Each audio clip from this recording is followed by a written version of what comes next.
ಕಾರ್ಕಳದ ಪರಶುರಾಮನ ಮೂರ್ತಿ ಕಳಪೆಯಾಗಿದೆ. ಈ ವಿಡಿಯೋದಲ್ಲಿ ನೋಡ್ತಾ ಇದ್ದೀವಿ. ಆ ಶಿಲ್ಪಿಯಿಂದ ಏನು ವಶಪಡಿಸಿಕೊಂಡಂತಹ ಬಿಡಿ ಭಾಗಗಳನ್ನು ನೋಡಿದಾಗ ನಿಜಕ್ಕೂ ಒಬ್ಬ ಹಿಂದುವಾಗಿ ಅದನ್ನು ನೋಡಿದಾಗ ಕರುಳು ಕಿವುಚುವುದಂತ ಆಗುತ್ತೆ. ದಶಾವತಾರದಲ್ಲಿ ಪರಶುರಾಮನ ಒಂದು ಅವತಾರವೂ ಇದೆ. ಅಂತಹ ಪರಶುರಾಮನ ಮೂರ್ತಿಯನ್ನ ನೀವು ಉದ್ಘಾಟನೆ ಮಾಡಿ ಅರ್ಧ ಫೈಬರು ಅರ್ಧ ಕಂಚು ಅಂತೇಳಿ ಉದ್ಘಾಟನೆ ಮಾಡಿ ಕಳಪೆ ಅಂತೇಳಿ ತನಿಖೆಗೆ ಒಳಪಡಿಸ್ತಾರೆ ಅಂತಂದ್ರೆ ಹಿಂದುವಾದಿಗಳು ದಕ್ಷಿಣ ಕನ್ನಡ ಮತ್ತು ಉಡುಪಿನಲ್ಲಿ ಎಲೆಕ್ಷನ್ ಬಂತು ಅಂತಂದ್ರೆ ಭಾರತೀಯ ಜನತಾ ಪಕ್ಷಕ್ಕೆ ಕೇಸರಿ ಶಾಲವನ್ನು ಹಾಕೊಂಡು ನಾವು ಹಿಂದುತ್ವವಾದಿಗಳು ಹಿಂದೂ ಧರ್ಮವನ್ನು ಉಳಿಸಬೇಕು ಅಂತೇಳಿ ಹೊರಡ್ತಿರಲ್ಲ. ಇದೇ ದಕ್ಷಿಣ ಕನ್ನಡ ಮತ್ತು ಉಡುಪಿಯ ಭಾಗದ ಕರಾವಳಿಯ ಭಾಗದಲ್ಲಿ ಪರಶುರಾಮನ ಮೂರ್ತಿಗೆ ಅನ್ಯಾಯ ಮಾಡಿದ್ದಾರೆ. ಅಂತಹ ದಶಾವತಾರದಲ್ಲಿರುವಂತಹ ಒಂದು ಅವತಾರ ಪುರುಷನಿಗೆ ಅನ್ಯಾಯ ಮಾಡಿದ್ದಾರೆ, ಮೋಸ ಮಾಡಿದ್ದಾರೆ. ಅದೇ ಕರಾವಳಿಯ ಭಾಗದಲ್ಲಿ ಹಿಂದೂ ಹೆಣ್ಣು ಮಕ್ಕಳ ಮೇಲೆ ನಿರಂತರವಾದಂತಹ ಅತ್ಯಾಚಾರ ಆಯಿತು, ಸಾಮೂಹಿಕ ಅತ್ಯಾಚಾರ ಆಯಿತು. ವೃದ್ಧೆ ಯಮುನನ ಮೇಲೆ ಆನೆ ಮಾಹುತನ ತಂಗಿಯ ಮೇಲೆ ಅತ್ಯಾಚಾರ ಆಯಿತು. ಅಪ್ರಾಪ್ತ ಬಾಲಕಿಯರಿಗೆ ಹಿಂಸೆಯನ್ನ ಕೊಟ್ಟರು. ಯಮುನಾ ಮತ್ತು ಪದ್ಮಲತಾ, ವೇದವಲ್ಲಿ, ಸೌಜನ್ಯ ಇವರಿಗೆಲ್ಲರೂ ಅನ್ಯಾಯ ಆಗಿದೆ, ಹೋರಾಟ ಮಾಡ್ತಾ ಇದ್ದಾರೆ. ಹಿಂದುತ್ವದ ತವರೂರು ಅಂತ ಹೇಳ್ಕೊಳ್ಳುವಂತಹ ಕರಾವಳಿ ಜಿಲ್ಲೆಗಳಲ್ಲಿ ಭಾರತೀಯ ಜನತಾ ಪಕ್ಷಕ್ಕೆ ವೋಟ್ ಹಾಕಿದ್ರೆ ಮಾತ್ರ ಹಿಂದೂ ಧರ್ಮದ ಉಳಿವ. ಹಾಗಾದ್ರೆ ಇಲ್ಲಿ ಪರಶುರಾಮನ ಮೂರ್ತಿಗೆ ಆಗಿರುವಂತಹ ಅನ್ಯಾಯ, ಇಲ್ಲಿ ಸೌಜನ್ಯ, ಯಮುನಾ, ನಾರಾಯಣ, ಪದ್ಮಲತಾ, ವೇದವಲ್ಲಿ, ಅಪ್ರಾಪ್ತ ಬಾಲಕಿಯರು ಇವರ ಮೇಲೆ ನಡೆದಂತಹ ದೌರ್ಜನ್ಯಗಳು ಇವೆಲ್ಲವೂ ನಡೆದಿರುವುದು ಅಲ್ಲೇ ತಾನೆ. ಯಾತಕ್ಕೋಸ್ಕರವಾಗಿ ಬಾಯಿ ತರಿತಾ ಇಲ್ಲ? ನಿನ್ನೆ ದಿವಸ ಏನು ಮೈಸೂರು ಚಲೋ ಕಾರ್ಯಕ್ರಮದಲ್ಲಿ ಪಾದಯಾತ್ರೆಯಲ್ಲಿ ಕಾರ್ಕಳದ ಈಗಿನ ಶಾಸಕರು, ಅಂದಿನ ಕನ್ನಡ ಮತ್ತು ಸಂಸ್ಕೃತಿ ಇಲಾಖೆಯ ಸಚಿವರು ಅವರು ಮಾತಾಡ್ತಾರೆ, ಪರಶುರಾಮನ ಪ್ರತಿಮೆಯ ವಿಚಾರದಲ್ಲಿ ಕಾಂಗ್ರೆಸ್ ಪಕ್ಷ ರಾಜಕೀಯ ಮಾಡ್ತಾ ಇದೆ, ಅನ್ಯಾಯ ಮಾಡ್ತಾ ಇದೆ ಅಂತೇಳಿ. ಅರೆ, ಸಚಿವರಾಗಿದ್ದಂಥವರು, ಉಸ್ತುವಾರಿ ಸಚಿವರಾಗಿದ್ದಂಥವರು, ಕನ್ನಡ ಮತ್ತು ಸಂಸ್ಕೃತಿ ಇಲಾಖೆ ಸಚಿವರಾಗಿರುವಂಥದ್ದು ಸ್ಥಳೀಯ ಶಾಸಕರು, ಕಾರ್ಕಳದ ಶಾಸಕರಾಗಿದ್ದಂತಹ ಸುನಿಲ್ ಕುಮಾರ್ ಅವರು, ಅವರ ಅವಧಿಯಲ್ಲೇ ಪರಶುರಾಮನ ಥೀಮ್ ಪಾರ್ಕ್ ಮಾಡೋದಕ್ಕೆ ಅನುಮೋದನೆ ಆಗಿದ್ದು, ಅವರ ಅವಧಿನಲ್ಲೇ ಉದ್ಘಾಟನೆ ಆಗಿದ್ದು ತರಾತುರಿಯಲ್ಲಿ.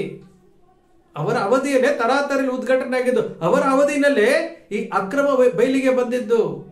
ಅರ್ಧ ಫೈಬರ್ ಅರ್ಧ ಕಂಚು ಅಂತ ಹೇಳಿ ಇವತ್ತು ಪರಶುರಾಮನಿಗೆ ಅವಮಾನ ಮಾಡ್ತಾ ಇದ್ದೀರಿ, ಅಪಮಾನ ಮಾಡ್ತಾ ಇದ್ದೀರಿ. ಪರಶುರಾಮ ಅವತ್ತು ಏನು ನಾವೆಲ್ಲ ದೇವರು ಅಂತ ಪೂಜೆ ಮಾಡ್ತೀವಿ, ದಶಾವತಾರದಲ್ಲಿ ಬರುವಂತ ಅವತಾರ ಅಂತ ಪೂಜೆ ಮಾಡ್ತೀವಿ.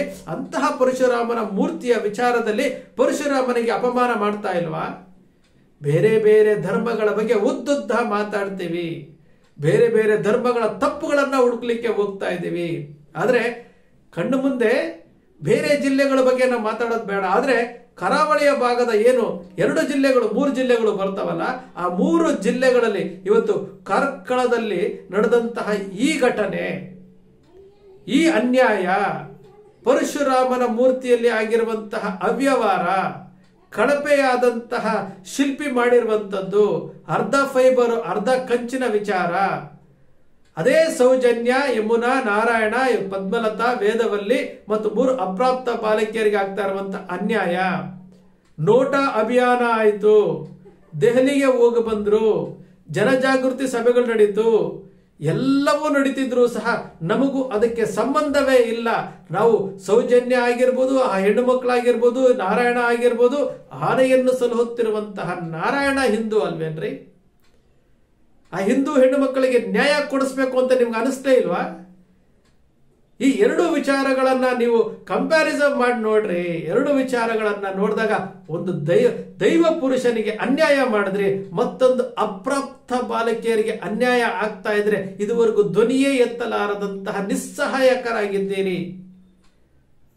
ಹಾಗಾದ್ರೆ ಹಿಂದುತ್ವ ಅಂದ್ರೆ ಏನು, ಹಿಂದೂ ಧರ್ಮ ಅಂದ್ರೆ ಏನು, ಹಿಂದೂ ಧರ್ಮದ ಉಳಿವು ಅಂದ್ರೆ ಏನು, ಹಿಂದೂ ಸಂಘಟನೆಗಳು ಅಂದ್ರೆ ಏನು, ಯಾವುದಕ್ಕೆ ಸೀಮಿತರಾಗಿದ್ದೀರಿ?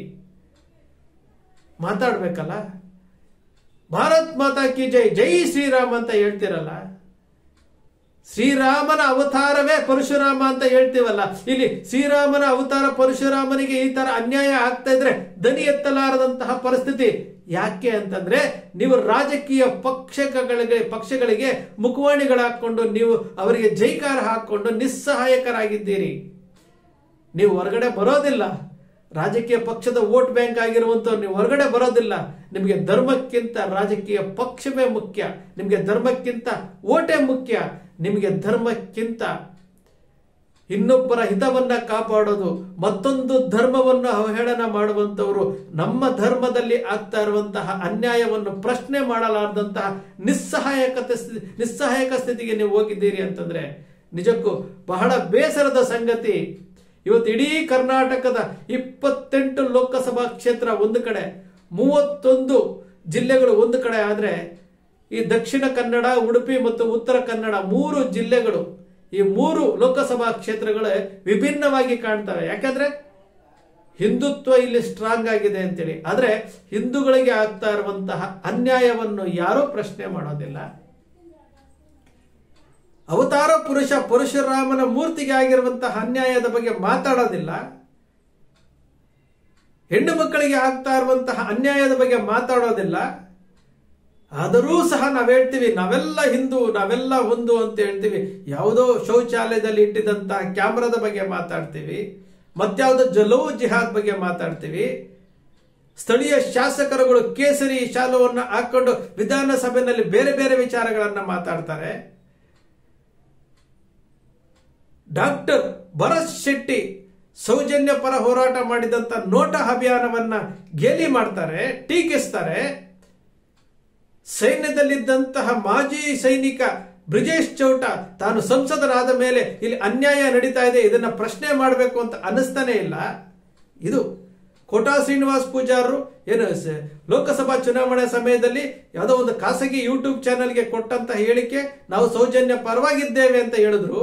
ಸಂಸದರಾದ ಮೇಲೆ ಮರ್ತು ಬಿಟ್ರು. ಅವ್ರಿಗೆ ರೈಲ್ವೆ ಹಳಿ ವಿಚಾರವಾಗಿ ಮಾತಾಡಿದ್ರು, ರೈಲ್ವೆ ಇದ್ರ ಬಗ್ಗೆ ಮಾತಾಡಿದ್ರೆ ಹೊರತು ಸೌಜನ್ಯರ ವಿಚಾರ ನೆನಪಿಗೆ ಬರಲೇ ಇಲ್ಲ. ನಾವು ಪ್ರಶ್ನೆ ಮಾಡಬೇಕು. ನೀವು ಪ್ರಶ್ನೆ ಮಾಡಿದ್ರೆ ಮಾತ್ರ ಅದಕ್ಕೆ ನ್ಯಾಯ ಸಿಗುತ್ತೆ. ಸ್ನೇಹಿತರೆ, ನಿಮ್ಮ ಅಕ್ಷರ ಮೀಡಿಯಾ ಯಾವತ್ತಿಗೂ ಸಹ ಅನ್ಯಾಯದ ವಿರುದ್ಧ ಇರುತ್ತೆ, ನ್ಯಾಯದ ಪರವಾಗಿರುತ್ತೆ. ನಿಮ್ಮ ಅಕ್ಷರ ಮೀಡಿಯಾ ಯಾವತ್ತು ಸೃಷ್ಟಿ ಮಾಡೋದಿಲ್ಲ, ಕಲ್ಪನೆ ಮಾಡೋದಿಲ್ಲ, ವಾಸ್ತವದ ವಿಚಾರಗಳನ್ನು ವಿಶ್ಲೇಷಣೆ ಮಾಡುತ್ತೆ. ನಿಮ್ಮ ಅಕ್ಷರ ಮೀಡಿಯಾದ ವಿಶ್ಲೇಷಣೆ ನಿಮ್ಗೆ ಇಷ್ಟ ಆಯಿತು ಅಂದ್ರೆ ಸಬ್ಸ್ಕ್ರೈಬ್ ಆಗಲಿಲ್ಲ ಅಂದ್ರೆ ಸಬ್ಸ್ಕ್ರೈಬ್ ಮಾಡ್ಕೊಳ್ಳಿ, ಪಕ್ಕದಲ್ಲಿ ಕಾಣುವಂತ ಬೆಲ್ ಐಕಾನ್ ಪ್ರೆಸ್ ಮಾಡಿ, ಶೇರ್ ಮಾಡಿ, ಪ್ರೋತ್ಸಾಹ ನೀಡಿ.